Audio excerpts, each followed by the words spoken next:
Ayan, ito yung mga sinasabi ko. Yung mga truck, nakakatakot. Grabe oh. Sobra. Ay.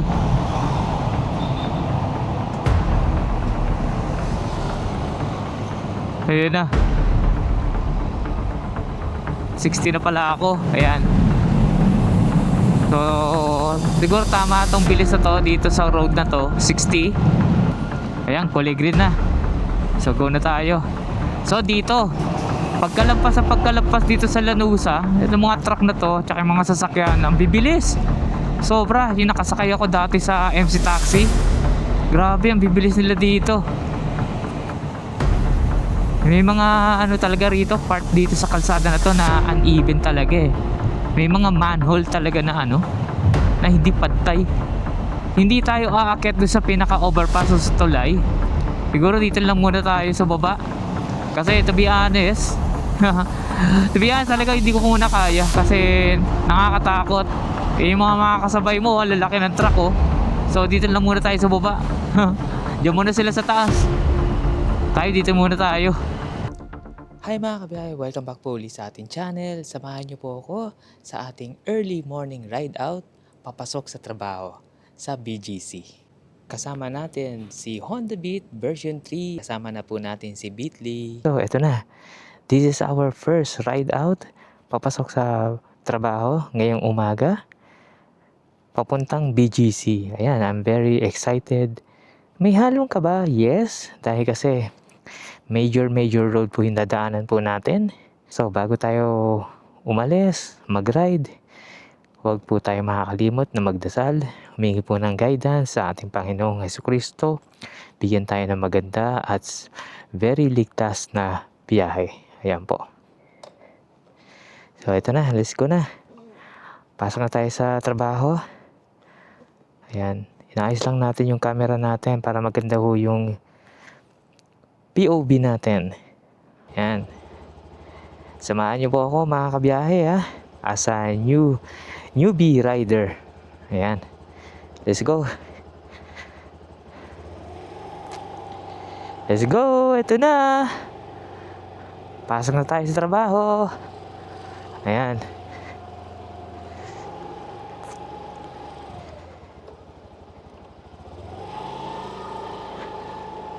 Eh mga oras na to, kung di nyo na itatanong,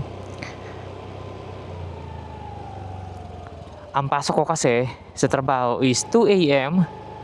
to 11 a.m.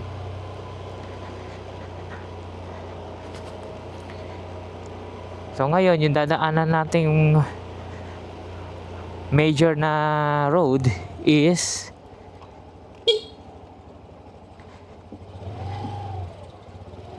labasan ng mga truck, which is nakakatakot.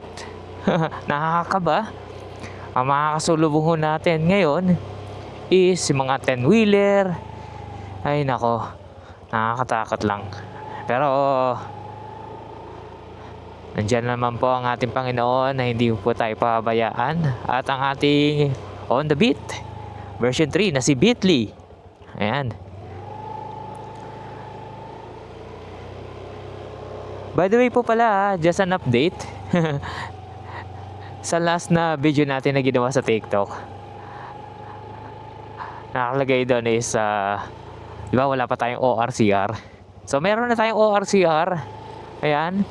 Pero yung plaka natin, wala pa yung actual plate, pero meron po tayong temporary plate. Ayan. Kasi yung actual plate po natin is wala pa po. Hindi pa po binibigay ni Kasa. So, almost isang buwan na po yung motor po natin na si Beatly. Ayan, ito na. Ito, Amang Rodriguez po ito, mga kabayahe. So, kakanan tayo dito. Ay, kakaliwa tayo dito. Okay, wait lang. Hintayin natin. Woohoo! Ito na! So, ayan na.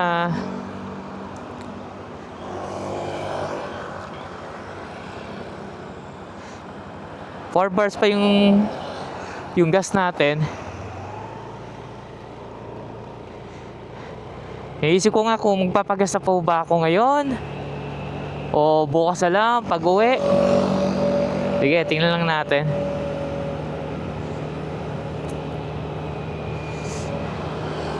Pero I think kaya pa naman to. Kayang-kaya pa naman.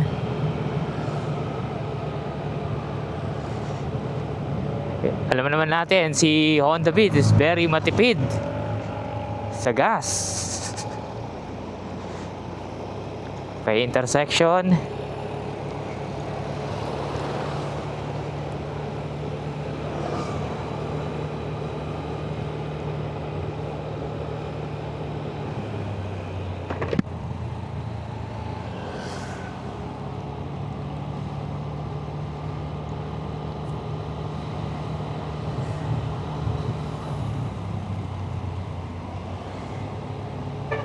Meron tayong malaking may malaki tayong truck na nasa likod.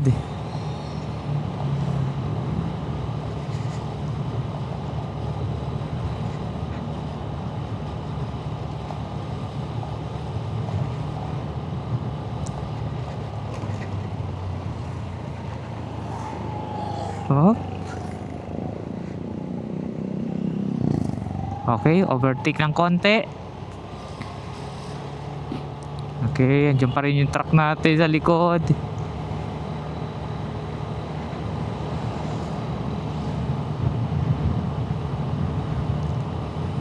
Amang Rodriguez pa rin to mga kabiyahe ha.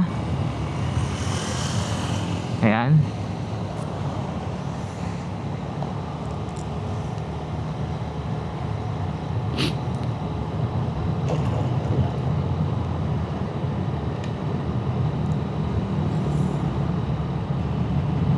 Ay, mabalik nga pala tayo doon sa ano sa sinasabi ko. Hindi pa po naibibigay ni Kasa yung actual plate. But meron po tayong temporary plate. Siyempre mga kabiyahe, pag gagamit kayo ng temporary plate o improvised plate, meron dapat tayong sinusunod na standard na format. Ayan, nabubulol na ako. Standard format na kailangan natin sundin. Ito ay galing to kay LTO Hindi po yung basta-basta may gusto tayong design, format, font. Ay hindi po pwede yun. Huli po tayo dyan. So check nyo lang po sa kanilang LTO website sa kanilang Facebook page yung tama, standard na format para sa mga temporary and improvised plate. Ayan. So ako kasi ang gamit ko ngayon is temporary plate. Ayan. So ito, palabas na tayo ng Rosario. Okay. Meron tayong truck sa likod. Medyo kakanan lang tayo konti. Kaya mo na siya mauna. Ay, kala ko truck. Ano pala yan? Parang Fortuner.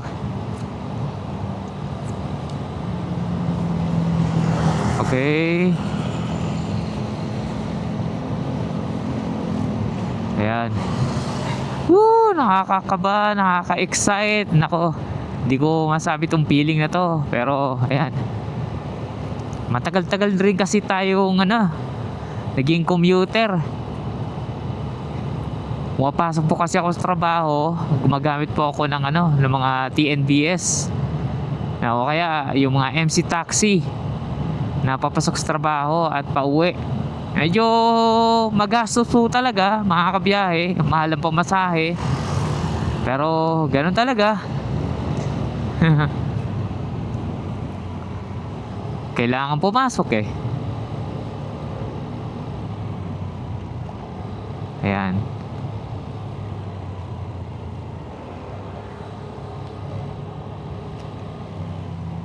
Okay, ito na. Ortigas Extension Road na to. Ayan. Ortigas Avenue or Ortigas Road. Ayan, ito yung mga sinasabi ko. Yung mga truck, nakakatakot. Grabe sobra. Ayan, ang haba nila.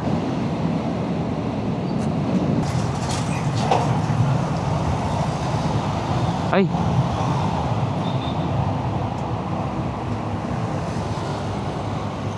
Ayun na. Okay, ito na. Papasok na tayo sa Joelio Rodriguez Jr. Avenue. Ayan. Sa kanang bahagi na yan, yan yung ano, Tiendesitas. So, preno lang tayo konti. Okay, wala sa likod. Wala. Okay, clear. Kakanan lang tayo ng konti dito, bahagya. Pwesto tayo dito. Okay, clear. Okay, ito na ang Joelio Rodriguez Jr. Avenue, Tiendesitas.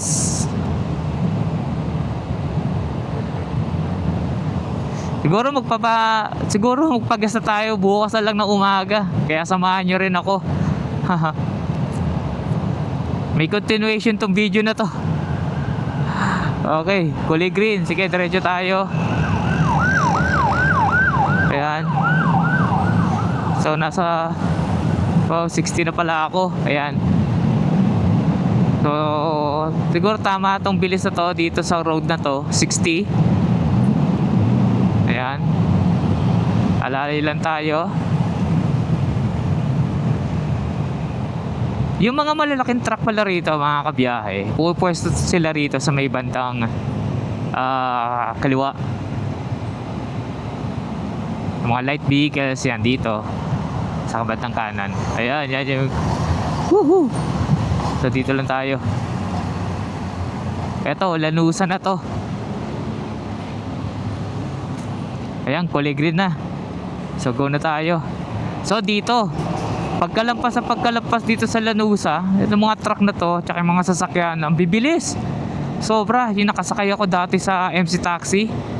Grabe, ang bibilis nila dito.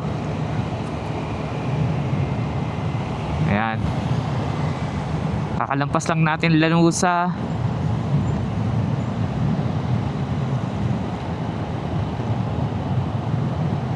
Kalma lang tayo, mga kabiyahe.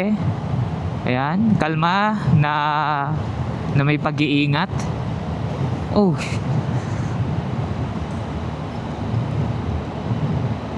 Okay. Oh. May mga ano talaga rito, part dito sa kalsada na to na uneven talaga eh. May mga manhole talaga na ano, na hindi pantay. Siguro ngayon, mga kabiyahe, hindi tayo aakyat doon sa pinaka overpass sa tulay. Siguro dito lang muna tayo sa baba. Kasi to be honest, talaga hindi ko muna kaya kasi nakakatakot. Yung mga kasabay mo, lalaki ng truck oh. So dito lang muna tayo sa baba. Diyan muna sila sa taas. Tayo dito muna tayo. Okay lang, medyo ano pa naman eh, maaga pa naman. Whoop. Maaga pa naman yung oras. We have enough time. Hindi naman tayo malilate. Kasama natin si Bitly. Okay. Yeah, may mga stop over lang dito, stoplight. Pero ganun pa man, okay lang.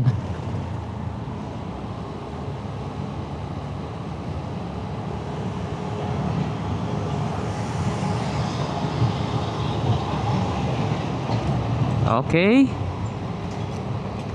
Correct me if I'm wrong, mga kabiyahe, is Bagong Ilog na to, di ba? Tama ba ako? Bagong Ilog. Yes. Dito tayo. Yun. Stoplight. So meron tayong truck dito sa kanan. Laki.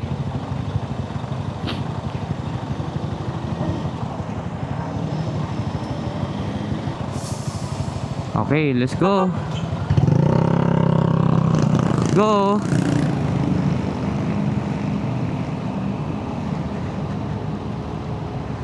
Okay, let's go.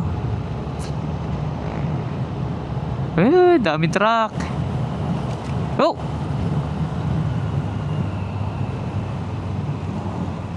Ah! Sorry, Bitly, sorry.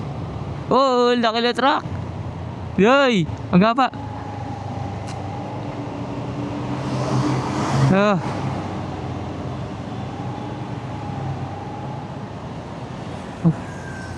Woo! Ayan. So, isa pang stoplight. Go na tayo, go. Ay!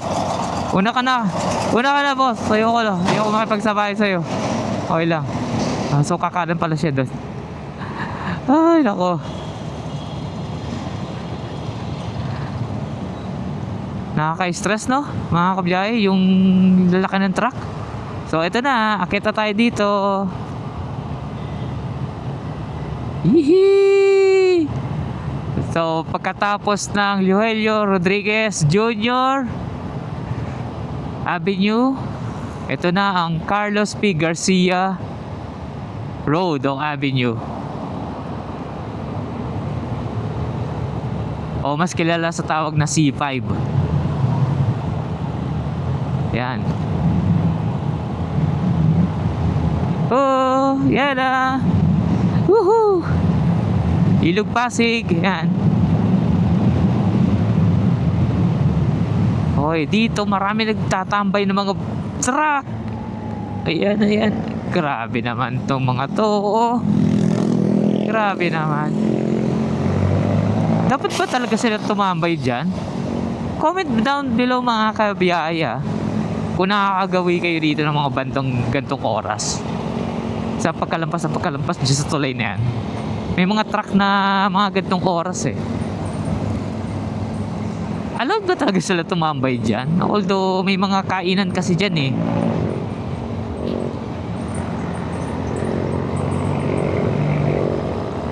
Okay, diretso lang tayo. Malapit na tayo, mga kabiyahe. Woo! Thank you, Lord. Thank you, Lord.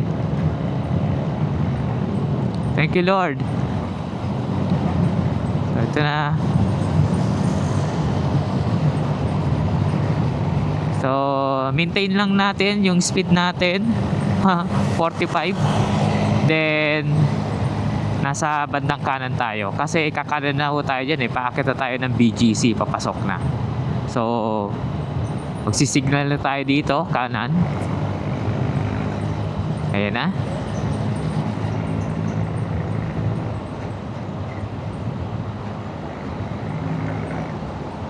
Ay nako, araw-araw ko to talaga binabiyahe, papasok via MC Taxi. Ayan. So ito na, kasama na natin si Bitly, ang ating Honda Beat version 3.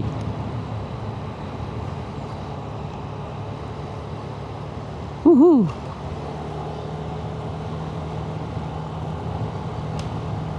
Ay.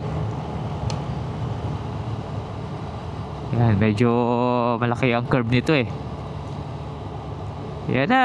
O, so BGC na tayo.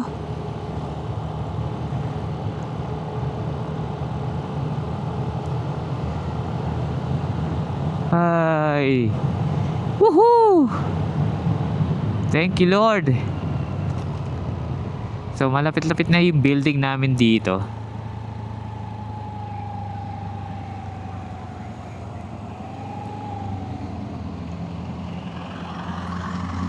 Araw-araw to mga kabiyahe, ang gagawin natin, papasok. Okay. Kuya naman, sumisingit agad eh. Woohoo! Ito na ah. Malapit na tayo sa building namin. So, sa senyas na tayo sa kanan. Okay. 11th Avenue na ho yan. So, kakanan na tayo dito. Pwede yan, kumanan. Okay.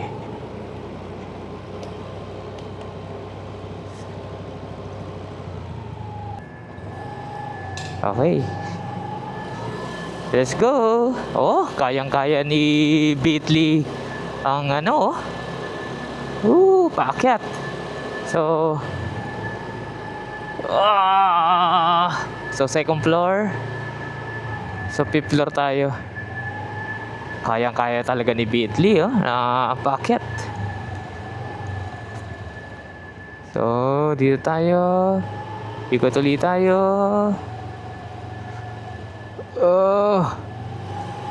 Dito lang. Maiksi lang dito. Third floor na.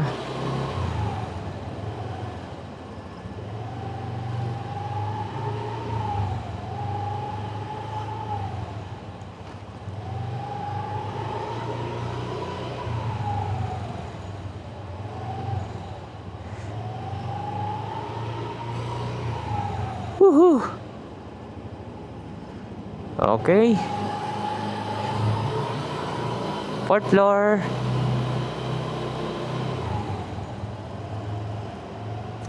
Kayang-kaya ni Beatley.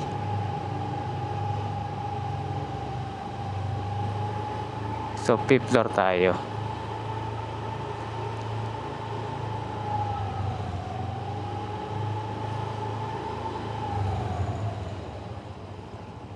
Fifth floor. Dito na ang parking area namin. O parking spot.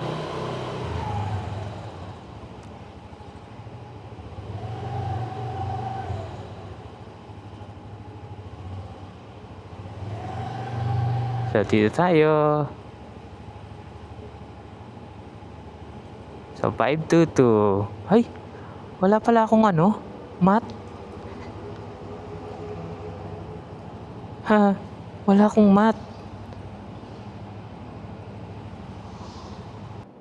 Mission success, mga kabiyahe. So, ito na. Nandito na tayo sa ating building. Ayan mga kabiyahe, so nandito na tayo sa aming parking area dito po sa pinagtatrabahoan ko sa BGC. Ayan, almost napaagaw yung dating natin, no? Grabe. Nasa 50 minutes pa before my actual time in o actual work schedule. So again mga kabiyahe, dito po ako nagtatrabaho sa BGC area at first time po na mailabas po natin si Beatley na ganun kalayo from Pasig papunta ho dito sa BGC. Ayan, nakakatakot, nakakakaba, nakaka-excite. Hindi ko ma-explain yung adrenaline kanina na pinabagtas po natin yung mga major roads papunta ho dito sa BGC. Ayan, at grabe. Ibang klase talaga pag first time, no? So, ayan, mixed emotion po yung nangyari sa atin. So, siguro mga kabiyahe, hanggang dito lang po muna ang ating video. At samahan niyo po ako sa mga susunod nating adventure kasama po si Beatley, ang ating Honda Beat version 3 Premium Edition. Maraming po salamat. At sa mga hindi pa po nakakapag-subscribe, please, click nyo lang po yung subscribe button below and hit that notification bell para ma-notify po kayo sa mga bagong videos po natin. Hanggang sa muli mga kabiyahe, kita-kits, always stay safe and God bless. Maraming salamat. At magpapaalam na rin po sa inyo si Beatley. Yan po si Beatley.